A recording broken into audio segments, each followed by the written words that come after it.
India نے چاند پر پہنچ کر کون سا تیر مار دیا؟ ہم نے چاند کو ہی جھنڈے کے اوپر لگایا ہوا ہے۔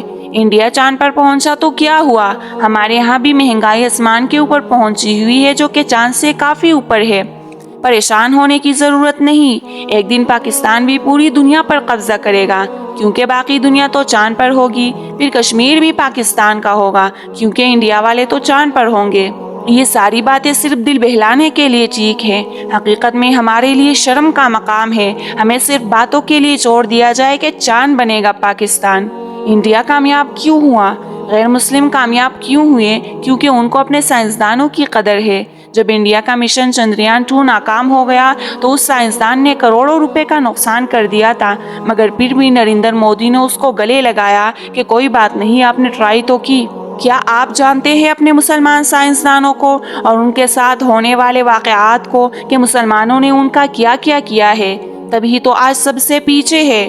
دنیا کے سب سے بڑے سیاستدان جو کہ مسلمان تھے، ان کے ساتھ کیا واقعات پیش آئے، کیا آپ جانتے ہیں؟ حال ہی میں ڈاکٹر عبدالقدیر، جنہوں نے پاکستان کو ایٹمی طاقت دیا، وہ سڑک کے اوپر بیٹھے ہوئے تھے اور ان سے انٹرویو لی گئی۔ انٹرویو لینے والے نے جب اس سے سوال کیا کہ آپ کو کسی کام پر افسوس ہوا ہے ابھی تک؟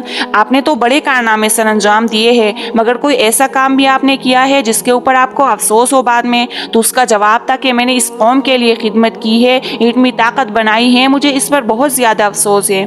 ان کی زندگی کیسی گزری تھی ان سے آپ واقف ہوں گے، مگر ان کی وفات پر بھی ان کے جنازے میں کوئی بھی شریک نہیں ہوا۔ یہ ہے ہم اور ہمارا اپنے سائنٹسٹ کو قدر دینا۔ دوسرا بڑا سیاستدان زکریا اراضی، جو کہ میڈیسن کے فیلڈ میں سب سے آگے تھے۔ امریکہ اور یورپ سے لوگ MBBS سیکھنے انہی کے پاس آ جایا کرتے تھے۔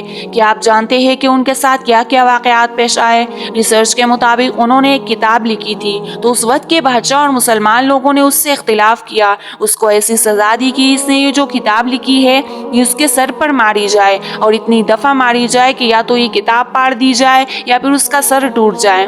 اس کے سر پر یہ کتاب اتنی دفعہ ماری گئی کہ اس کی نسیں بھی متاثر ہوئی اور اس کی آنکھوں کی بینائی بھی چلی گئی۔ دوسرا بڑا سیاستدان ابن الرشد تھا، ان کی ساری کتابوں کو جلایا گیا، ان کو مسجد کے سامنے کھڑا کیا گیا کہ جو بھی آئے اس کے اوپر کچرا پھینک کر جایا کرے۔ ایک اور بڑا سیاستدان یعقوب الکندی کے ساتھ انہوں نے کیا تھا، ان کو بھی سزائے موت سنایا گیا تھا، اس کی وجہ سے وہ بھاگ کر چلے گئے تھے، جبکہ ان کو آخر عمر میں دیکھا گیا کہ وہ مسجد کے باہر بھیک مانگ رہے تھے۔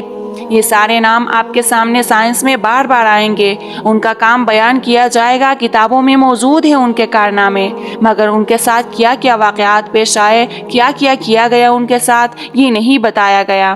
آج مسلمان کیوں پریشان ہے؟ اس کی وجہ یہی ناقدری ہے۔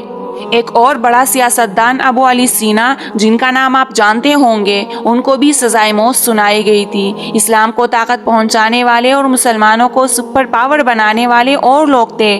آج ہم سب سے پیچھے ہیں۔ آج ہمارا مسئلہ برے لوگوں سے نہیں، اچھے لوگوں کے ساتھ ہے، ان کی اچائی سے ہے، حسد کی وجہ سے۔ اور یہی وجہ ہے کہ وہ چند لوگ جو آگے بڑھ کر کچھ اچھا کام کرتے ہیں، ہمارا معاشرہ اس کو اتنا تنگ کرتا ہے کہ وہ اپنی اچائی پر پریشان ہو جاتے ہیں۔